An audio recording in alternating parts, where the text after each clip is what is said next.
Boop, boop. Peace to the family, man. Peace to the family. I'm setting up live and direct, man. It is a good Monday. It's a good Monday. It's a good Monday. You feel me, man? I'm chilling, man. I'm at the house, man. And then I just been blessed. You know, it's monetizing Monday. So I got one of the best KTL All-Stars in the building. Came down to Spin City HQ one time and blessed the land. So me, I've been watching Brother Hit for a while. Rock with Brother Red Pillar. And there's a certain thing about branding, right? What's your brand? What's your voice? What's your ID? What is your brand's unique thumbprint? And the way my dog knows how to figure it out, and it gets you to figure it out, he's the perfect candidate for monetizing almost anything. Brother Hit, please introduce yourself to the folks. Live and direct from the mothership that's not going to be on some other shit. Hitsuyawaku, Sovereign Identity Architect at your service. So let's really get into some of the ground level understanding on what branding actually is, right? From my personal system, I like to think of branding as a ritual technology. So when we talk about a ritual, what is a ritual? It's a habit. It's a consistent action that we use to generate meaning in not only our lives, but in the world around us, right? Definitely. Then we take technology. What's technology?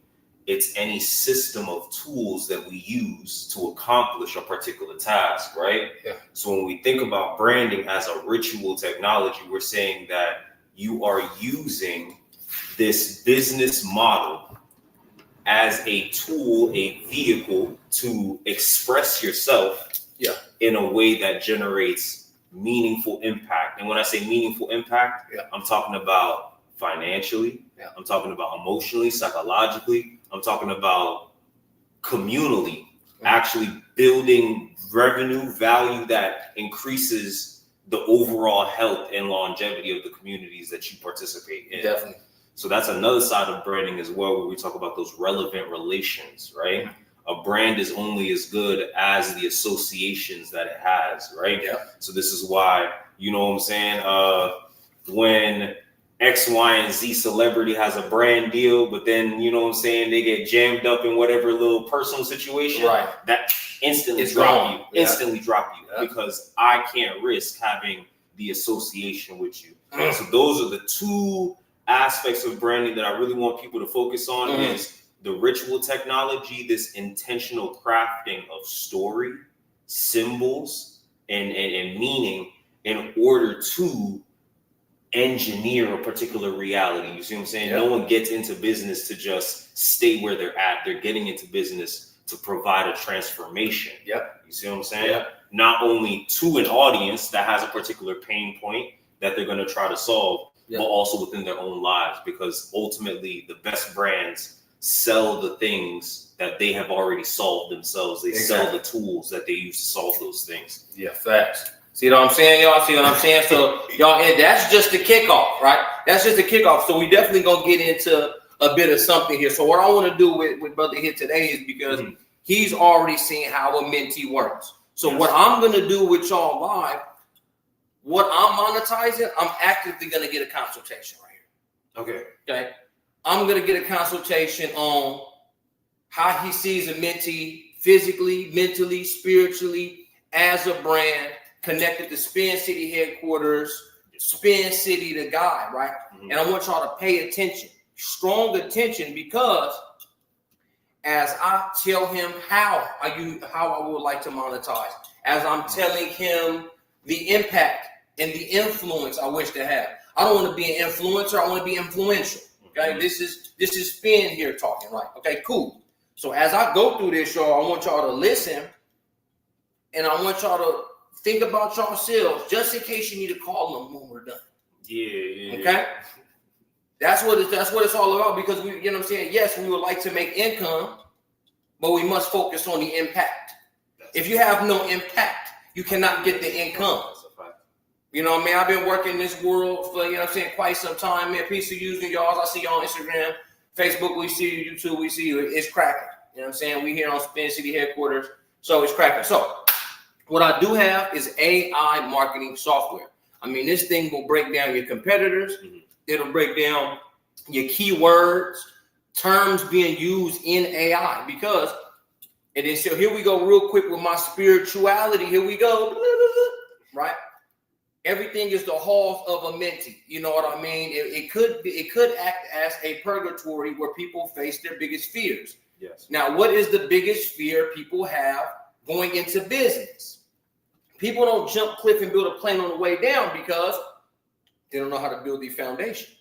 Yes. They don't know how to build the framework. Yes, sir. They don't have the mind frame. Everything is frames and foundation. Okay? So with a mentee, I'd like you to be able to put in your idea and get the income blueprints out on the other side. Okay. Market cap, keywords, key terms. SEO is turning into AIEO, meaning people are no longer going to Google and being like, oh, Google, right? You guys notice that Google went from 100 pages to 10 pages because AI is handling everything. It's condensing everything. So I use a mentee to condense. Right? Condense the information. Again, you know, how to approach your ads, how to approach your organic. It's all there. So no, you no longer have the fear of how to go to market.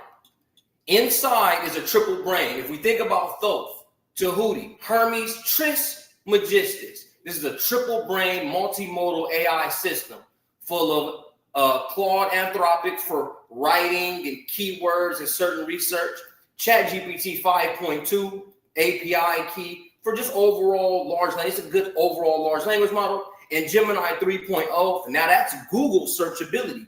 So how are we getting these key terms? How are we getting such powerful competitor analysis, keywords, key terms, key videos, who's out there, what's the leading names, ...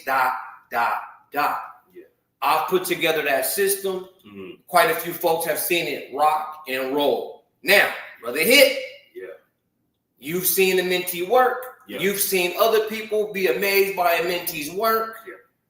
Where is Spin City going? Where is a mentee AI and Emerald OS going from a brand standpoint? And what questions and solutions do you have for me? Let's get it. All right. So from what I see from a mentee right now, and mind you, this is after building and systematizing my own brand architecture, right? Knowing that, for better or worse, I'm not necessarily the marketing guy, right? Mm-hmm. Not to say I don't understand the skills, because branding and marketing do run very parallel to one another. Definitely. But knowing what platform to be on, knowing how to scrape the information effectively, these are things that I had to learn on the fly. You see what I'm saying? In order to better serve clients, right? Yeah. As soon as I saw what a mentee could do with just a simple sentence, the full prompt, y'all, was not even a full 10 words. Mm-hmm. When you actually demoed it to me, this was a very basic, generic. I would never brand anyone under that type of vagueness, right? Right? Yeah. Soon as he clicked it and it went go, within a few minutes, I saw an entire marketing profile, not just the psychographics, not just the demographics. I'm talking, what conversations is my audience having? Yeah. What questions are they asking? Where are they having these conversations? Where can I show up? What's the best content strategy for me to use? Yeah. This is what I want y'all to understand right now. Social media was always social marketing. Yeah. It was always a marketing platform.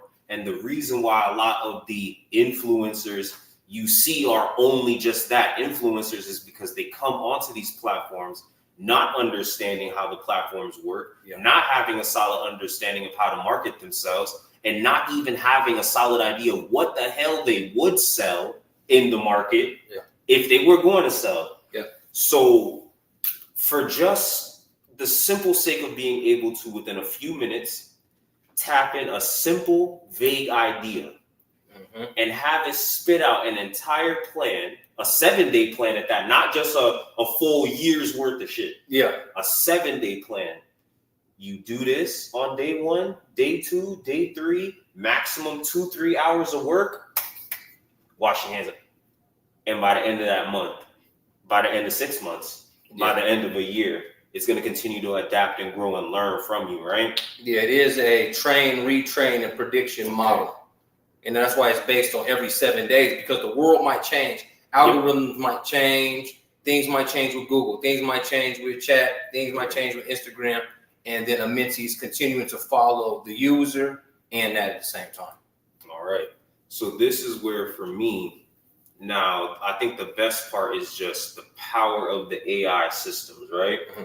Because as soon as I finished demoing it and seeing what it could do, I was like, yo, I need to white label this for what I got going on. Right. This is the missing piece, because a lot of the work that I do while I am in branding, I'm very upstream of a lot of the decisions that creators and creative entrepreneurs and content creators, they make on a day-to-day basis. They're trying to figure out what content to make, when to post. I'm above that a little bit, saying, understand the overall environment that social media is, understand the game that you're playing with these extractive technologies. You see what I'm saying? Yeah. Understand the game that you're playing in these systems that are meant to draw value away from you. These creators are not seeing a lot of the value out there. So being able to now have a tool to where I can say, not only am I going to give you a solid brand, but I'm going to give you one of the world's most powerful marketing tools on top of that, to help you take that brand to market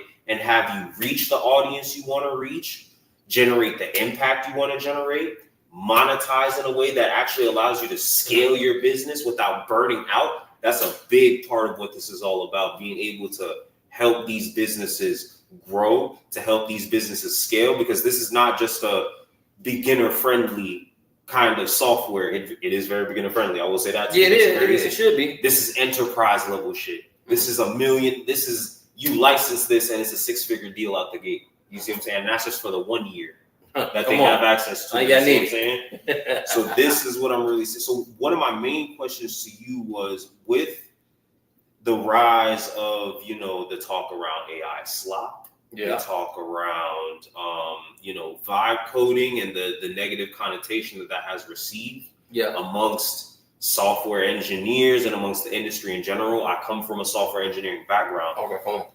How is it that you put together a Monetie in such a way where you're open about the fact that this is an AI assisted project, but yet I don't see slop in what I'm dealing? How did you put that together? Because you can't just prompt for that in one go and then make it happen. This has to be months of time. Yeah, we're gonna take that vibe coding thing, and I had to turn it into flow coding. So here's the thing on how a Monetie was built, because out there, the AI strategists, the AI consultants, they're saying just go sit down for a while in front of Lovable and just talk to it until you get your app. Yeah. The thing is, Lovable, Cursor, Windsurf, Firebase.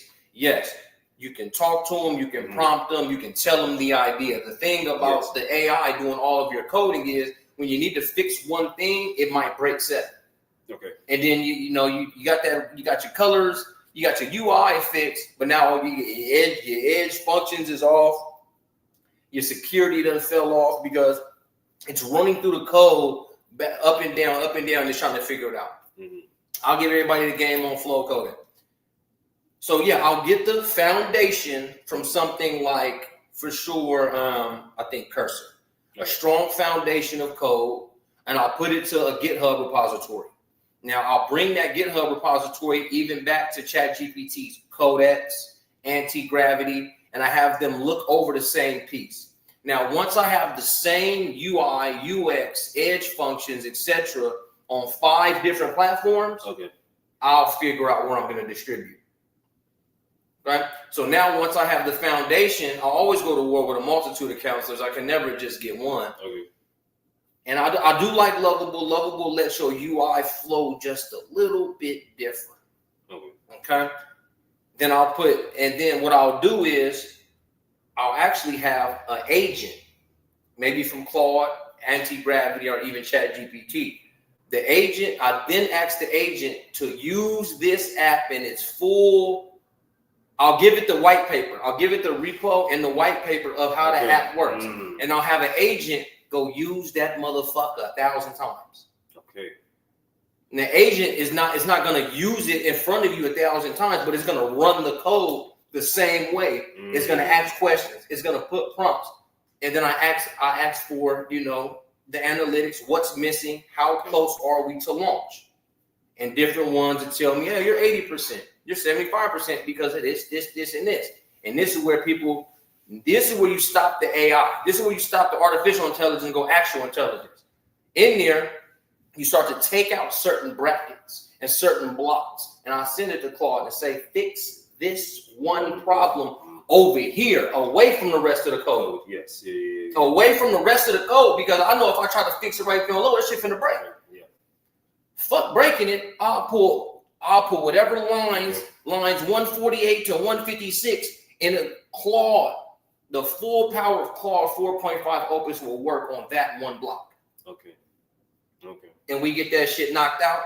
I go to Google Docs. I save blocks, pick, pull, retrain, pick, pull, retrain. So it took, and just me knowing that process and using that system of flow coding, it actually took 11 days to put out Monetie. Okay.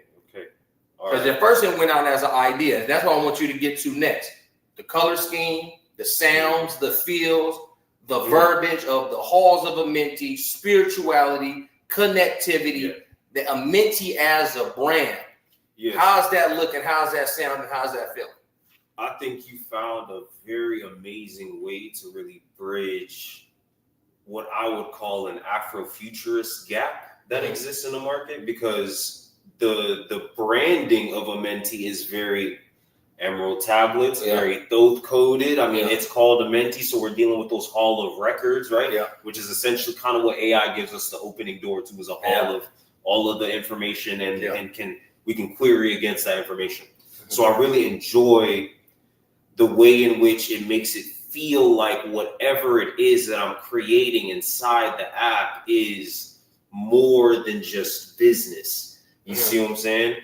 The type of branding I deal with leans heavily into mythic narrative structures, because mythology is how we used to transmit meaning across time, long form meaning at that. So when I can step into an app where my dream is being treated as the work of the gods. Yeah, come on. You see what I'm saying? Yeah. You damn right I'm going to be here this 7 days and the next 7 days and the next 7 days. Because I'm not being made to, especially, again, I'm an Afrofuturist. I'm a melanated creator. I know what it feels like to be in these industry spaces and feel like you got to kind of water yourself down. And water your vision down. That's the one, man. Instead of being able to just come to a place with a neutral tone and say, this is what I want. I do CMOS. Help me do CMOS at the highest capacity. And this motherfucker say, all right, well, you're going to post on this platform 3 times a week. Yeah. You're going to post this blog 2 times a week. You're going to talk about this. You're going to talk. No hate and shit. Yeah. So just the branding of being able to come to a space where it's green. It reminds me of nature. Green's very soothing. You see what I'm saying? I've seen different little research on just the fact that green, because of how intimately tied into vegetation it calms down our nervous system. So you're not coming to a Monetie to rush and kick out a project and No, you come in here to fully green at that. I'm giving matrix, nature, money, and emeralds. Boom. So we're mixed. All right. So now we're dealing with a level of actually understanding what the modern market is. It is a space where the myth, the machine, man, money, and military consciousness are all collapsing in on one another. So the fact that I can come to the halls of Ma'at, you see what I'm saying, and get the kind of counsel that I need on a week to week dynamic basis, right? It's cybernetic, so it's going to evolve as I'm doing things. And I say, hey, yo, this campaign you gave me last week was ass. Yeah, that's how you're supposed to. And this nigga gonna say, oh, my bad. Let me reconsult the gods. You see what I'm saying? You got some metrics on that so I can at least know where I fucked it up. Exactly. Again, no hate and shit. This nigga's not gonna be mad. So this is what I'm saying. Just being able to produce these documents. This is hours and hours and hours of time that's being saved just on the front end of the strategy of it all, right? Then we're talking about the hours and days and weeks and months of time you're saving in the execution. knowing what to post, when to post it, why you're posting it, knowing that what you're posting is deeply aligned to who you are and the audience in which you intend to service. All right. So I really want y'all to keep in mind this is a very beginner-friendly kind of system, right? I understand that most people do not have any real interaction with AI at the deep level that we're doing it at, right? So understand that when you type in that prompt and you say, I want to start a business based on this, right? And it generates that report, the report is going to be sectioned in tabs. Yeah. You see what I'm saying? So you're going to be able to click one thing and come into an understanding and ingest that and then take your time. And then you click the next one. So there's a certain gamification that I like in the way you developed it to where it feels like, again, it's not just on consulting with the gods. It's like a hyper reality, virtual, augmented type of thing where it's like, nah, I'm about to change the world for real. Yeah. And this is how I'm going to start setting up the play to make the algorithm push my agenda into the greater sphere. So again, just the green, the underworld energy, it really brings you down into that slow kind of calm creation that it actually takes to build legacy systems, to build longevity. So that's what I really like about the evergreen nature. That's hard, the evergreen nature of the branding is very much good. So it's hard to really kind of like sit here and try to put it all together what I see because I'm still trying to digest it all. Yeah, for sure. You know what I'm saying? To have my system the way it's set up, to know that I'm sitting on gold, and then to see something that like I knew I needed, but I didn't know I needed it at this capacity, and then to be like, yo, I can bring this in. And it's there. Yeah, and it's simple, it's easy. And again, for those of you that are creative entrepreneurs, I deal specifically with creative entrepreneurs. Yeah, let them know them steps you really be putting folks through. Yo, let them know about that good loop now. That good old primal ontological loop. It is a 4-stage branding architecture. We start with your tool, which is your core utility. I love all my creative entrepreneurs. Y'all be doing the fucking most though. You see what I'm saying? Y'all trying to get rich off 50 things instead of becoming extremely wealthy off the one thing that you're actually super good at, and then employing your other skills in service of that one thing. So that's what the tool stage 1 is all about. Let's excavate your core utility, because that core utility is tied to the pain point that you're going to go solve for your audience. Stage 2, expression. What's the vibe? What's the UI? What's the UX? What's the experience and interface that people feel from you when they engage with you? So it's one thing to have a tool. It's another thing to express the tool use. I can build a house with a hammer. I can bop you over the head with a hammer. 2 different forms of expression, right? So when we pick the tool, we now have to say, how do we want to express that tool over time, right? As we express that tool over time, we build up consistency. We build up a identity around that tool and the way we express it. It's not just about the fact that we play the piano. It's the fact that we be playing that good ass jazz piano. And now I'm known as a jazz pianist. Boom. Now I'm in the orchestra. Now my lifestyle helps me build up a reputation to where the Philharmonic is going to call me because I built up that identity. Boom. Once I build up that identity and the Philharmonic calls me, that's the final stage, meaning now my audience cares about me. I didn't have to call the Philharmonic for this job. My reputation preceded me.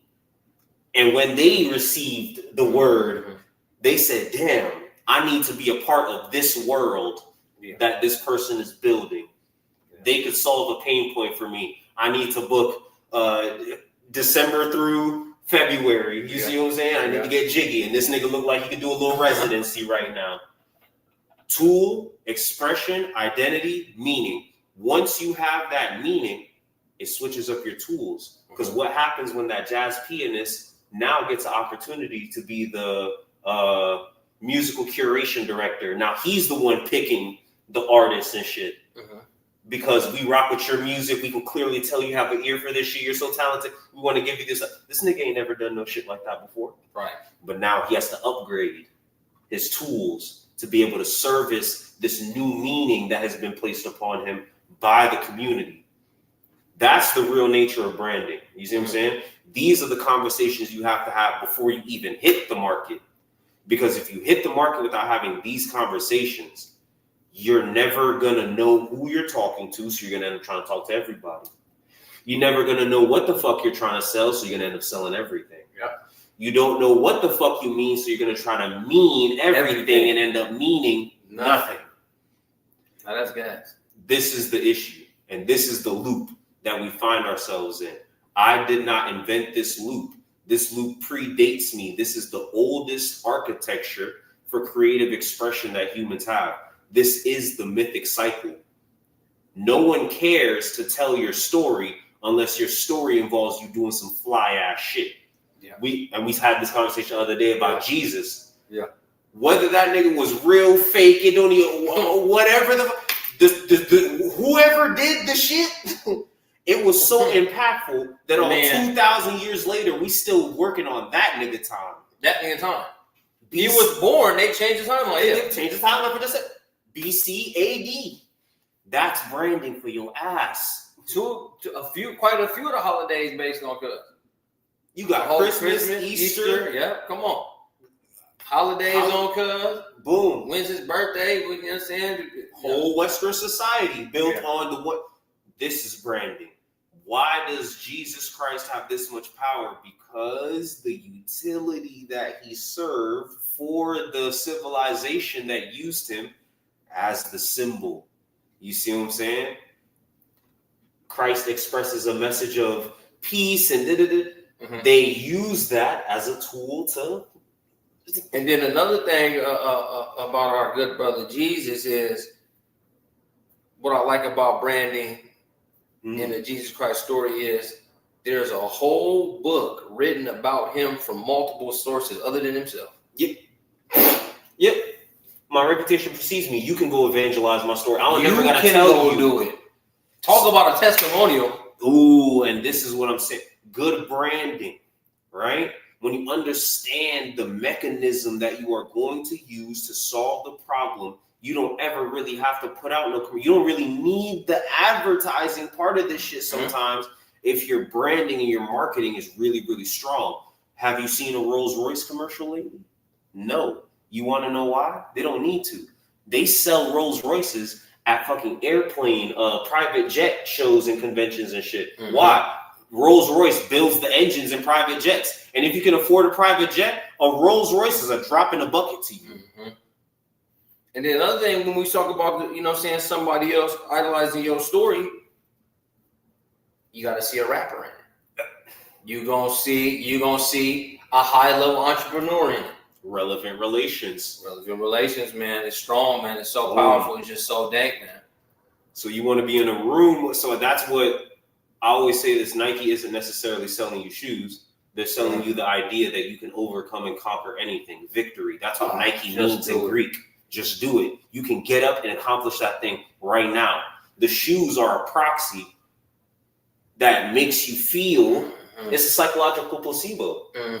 So when I wear the Adidas, I'm saying I'm earning my creative stripes because that's what they deal with. They dealing with Missy Elliott, Jeremy Scott, A$AP Rocky. They dealing with creative expression, whereas Nike is dealing with that more warrior spirit.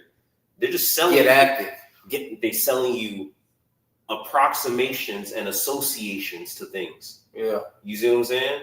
So if my favorite rapper got a Rolls Royce, and I define him as being successful, then I'm not successful until I get a Rolls Royce. Yeah. You see what I'm saying? For better or worse, I want a G-Wagon. I know it's materialistic. I know, but I really want one. Yeah. Why? Because they done made some real relevant relations that have made me say, God damn. That made me say, let me get That's a whole military vehicle. Niggas think that's a luxury whip. That's a military vehicle. You see what I'm saying? The G-Wagon. Boom. So I'm trying to put myself in a mind state where I'm moving in such a way where mans might want to move against me. Yeah. And I need that type of protection in my life. You see what I'm saying? Not to say I might ever have to be in those situations, but I'd like to know that I have that much power and influence. So I'm going to use the G-Wagon as a symbol to accomplish that goal in my mind. You see what I'm saying? Yeah. This is what I mean when I say you're actively taking these symbols and creating systems around them via the relevant relations in order to begin to engineer the kind of life you want. You see what I'm saying? So now for me, I know I'm successful when I can cop the G-Wagon and it's not even a thought. Right. I'll know that that's going to be my point where I say, yeah, Mama said it would be days like this. Mama said it'd be days like this. Yeah, definitely, man. And I did my ritual day by day to make sure that I took the steps necessary. So that way, when Mama said there would be days like this, I made sure she wasn't a liar. Yeah, definitely. So that's how I look at the branding as ritual technology in real time. We're making these relevant associations, and over time, they shape the life we live and just how we even see ourselves maneuvering in the world. Right. That's your brand. The way you see yourself in your own head, living your life is your brand. Yeah. If you know you a dusty nigga, that's your brand. Hey, that's your brand. That's your brand. Dusty cuz, nigga. You could be a millionaire dusty nigga. Yeah, you can. That's that bad. And it ain't that. This might be a good farmer. Yeah, boom. Those be some millionaire dusty niggas. Yeah. They be in the dirt with, so it's all about your framing. You don't make the relevant relation of, dirt might be the means by which I extract some. You just saying dirt. But you're not putting all the relevant relations to it to actually see how your brand is a high ticket offer to somebody who's just waiting for you to get it the fuck together. Yeah. And that's branding. So you set that foundation. Marketing is where you build the stall. You see what I'm saying? That says, these are the products I have. This is what. So that way, when someone comes up to your stall, you can advertise to them. You can say, what you need? Oh, you look like you might. Size 2 dress? Shut up. Got this straight off Dapper Dan's rack, you know what I'm saying? Yeah. But this is how you enter that conversation. So branding is the foundation, marketing is the stall, advertising is how I shout to the people, hey, I got that work. Hey, I am him. What are the 3 steps that the listeners can take from you here tonight that will ease them into branding? You even explained in the beginning how, so let's take Nike. Okay. You got Nike, but then you got Kevin Durant, LeBron James, and they have a shoe line. Okay. But it's through Nike. Yes. That's an association. Like this is Nike thing. Nike even messed with Tiger Woods. Right? Nike messed with some swimmers, some Olympic people. So we're saying, Nike is giving greatness. What does that mean to the user, the player, the athlete, the singer up under a brand? That's what it is. KTL, Know the Lid, is the brand. Okay. You got Spin City, you got Hit Saw You, right? What does it mean for a brand coming up under a brand? So, I'm building a brand. Yeah. It's not quite my umbrella brand. What does that mean from going up? Like, how do I foresee the brand that I work for while building my own? So this is where we have to get into either different levels of horizontal or vertical integration, right? Whatever brand you are associating with, y'all should be able to come together in an ecological kind of sense to where there's some form of a symbiosis, right? So whatever skill I'm providing to this overarching brand, you see what I'm saying? They need to be giving me something in return that is also going to help me just as an individual, right? So for KTL, you know what I'm saying? I'm handling the rebranding aspect of it, right? So that's one side of it. But on the next side of it, Red Pillar and the platform that he's built allows me a very wide net in terms of an audience. You see what I'm saying? His ability to promote an event, to pack out an event, to give me those kind of opportunities to find new clients, you know what I'm saying, that are already warm in a certain sense, looking for these kinds of solutions. Right? Right. So the real thing that I would say in that regard to your brand, building your brand up under another brand, you never want this brand above you to be your ceiling. LeBron is not limited by Nike. Yeah. LeBron can still go do shit beyond Nike. You see what I'm saying? LeBron's damn near $1 billion or $1 billion nigga on his own time. Yeah. You see what I'm saying? Part of that is with the help of Nike, but Nike's also not stopping him from making deals. Yeah. Right? Yeah. So he's not in a 360 kind of situation with Nike, right? So these are the kind of things where I want you to say, how, again, relevant relations, how do I want to be associated with you? Right. You see what I'm saying? Do I want to, is the exchange fair? Because if it's fair, then there's no robbery, right? Right. If I can get, you know what I'm saying, the audience visibility that I need, and you can get the quality rebrand that you need for your enterprise, right, and then I can use your brand as my case study to then further drive my next set of sales, my next set of clients, you're about to walk away with an asset you can multiply for the rest of. So these are the kinds of things I would say if you're a brand working with another brand. Number one, get comfortable saying the fuck no. Get comfortable saying no. Fuck. God damn, y'all be so fucking hungry to just do any and every goddamn thing. Say no. Stand on your square sometimes. Like, not every offer is worth it, right?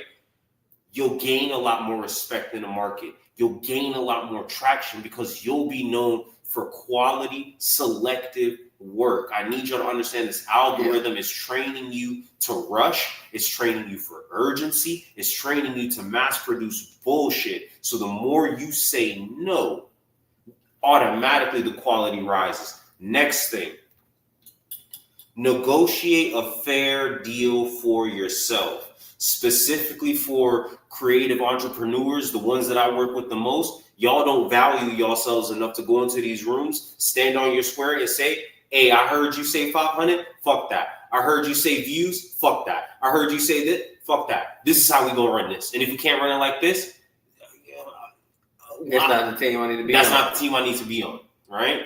Mm-hmm. That's the next side of it. You have to have enough creative integrity within yourself, and you have to value what you're giving enough to not just say no, because sometimes no is not always the right answer. Mm-hmm. Sometimes it's, I like where you're going, but can you meet me here? Yeah. Right? And then they say, sometimes it's not even that they trying to play you, or they just really can't do it right there at that time, but they really want to do right by you. Yeah. You have to, and that leads me to point 3. Do you have motherfucking discernment? Mm-hmm. If you don't got no discernment, stick to yourself, figure out strategy, start reading The Art of War, start learning the systems that getting that war chest. Start learning the systems that build up the kind of discernment in a live battlefield. I need you to understand the market is a hostile place right now. Yeah. AI is flattening the fuck out of everything. These boys are trying to techno-feudalism. They trying to subscription service you model niggas into debt. Yep. You see what I'm saying? Like constant extraction. Everything is for rent. There's no more ownership. There's no more ownership, right? So when we say sovereign identity architect, I'm trying to help you maintain the last vestiges of self-built, self-authored meaning, right? Mm-hmm. That takes discernment. I can't take every deal. And knowing when to say no to the right things. It's not just saying no blanketly just because they ain't hit my 6-figure minimum. Yeah. Sometimes it's because they can hit that minimum. They hit that minimum so they can fuck you over. You see what I'm saying? Sometimes that be the thing. So, number 1, learn how to say no. Number 2, learn how to fucking negotiate in a way that makes sense for you. Know what enough is for you, and then negotiate as close to enough as you can, right? Know what your bottom level is, right? 3, discernment. Know what deals count. Know what deals matter. Know what deals are actually going to move you into the space that you want to be. Mm-hmm. I reached out to KTL because I love this brand. I knew that I would put my absolute fucking foot, elbow, you know what I'm saying, whole day, you know what I'm saying, rolling the weeds with this shit. Hey, come on, because man. I love this brand. So I know that whatever it is that I'm assuming in terms of the risk, right? Yeah. Of work, I know that I can flip that and make that something. You see what I'm saying? If you cannot actively say you love what your partnership is doing, get out of it. I'm pretty sure LeBron has always loved Nike. I'm pretty sure, you see what I'm saying? It's not hard for him. If he didn't love Nike, he would have signed with Adidas. You see what I'm saying? Like, that's where we're going with this conversation. So if you're a brand working with other brands and maybe you're the smaller one in the equation, you see what I'm saying? You're still on your come up. Don't let the fact that you have a smaller audience deter you from understanding that you have a disproportionate impact. Because why the fuck are they talking to you if they so big and bad? Right. If they were so, and that's really the real part. If they're so big and bad, they talk to niggas above you. They wouldn't be coming down to, and it's not to even say like, they trying to play in the mud with you, but it's just understand that what you have to offer is of value. So you can't use the surface level aesthetics of what's going on to judge who you are and what you bring to the table. Yeah, these are all facts. All right, man. You know, Monetizing Monday runs for about 44 minutes. So we down to our last 3 minutes. Give them a last little, you know what I'm saying, minute and a half worth of flavor, where to find you, what you got going on, what's next. All right, you can find me on Substack. That's hitsoyoaku.substack.com. You can find me on YouTube under the same name, Hitsoyoaku. I have 2 channels. Both of the channels have the same videos, so you don't really got to worry about following one or the other. When you get to my Substack, you will see all of my content, all of my articles. You can go through my entire publication. You'll be guided toward my theory of value white paper for the sovereign creator system. Tool, expression, identity, meaning, applied to branding, applied to brand architecture. Trust me, this is the future of identity crafting, narrative generation, symbolic meaning. So just tap in with your boy KTL in the ATL. We outside with Spin City HQ. You know what it is. Yeah, man. Peace to the family, man. Peace to you and yours, man. This has been an outstanding Monetizing Monday. So I hope y'all take the mindset and learn how to monetize it. You've heard a game on how to build your brand. I got some game on how to market, how to advertise, speaking to the audience that you intend to service. So you can always stop back here, Spin City headquarters here on YouTube. Check me out, Spin City _HQ on pretty much all of our platforms. I'm talking LinkedIn, I'm talking X, I'm talking Instagram, I'm talking Facebook. It's your boy. I'm gonna always spin, man. So until next time, until tomorrow. I'll be back on. Maybe, you know what I'm saying, Hit is in town, so we might do Techno Tuesday with him. He been getting his tech up. He been getting his rhythm up. We getting ready to bring him into his own software as well. You know what I mean? Because we need more software engineers in the game. Because when you're trying to figure out, you know, we're getting to the needle head of the niche here. You know what I mean? Trying to do everything, you end up doing nothing. He said it earlier, okay? Stop trying to do everything. Stop trying to pitch to everybody. Learn who the audience is, where they're at, how to speak to them, what language they speak, who they like, who they hate, and become that sovereign identity so people can feel you, so they can feel like you are speaking to them, you're walking with them, you're holding their hand and saying, I've been there before. Come on, follow the path. All right, peace to the family, man. Peace to you and yours. It's been Spin. It's been Hit, man. Until next time, man. Peace to the family, man. Peace to the guys, man. Fire. Fire.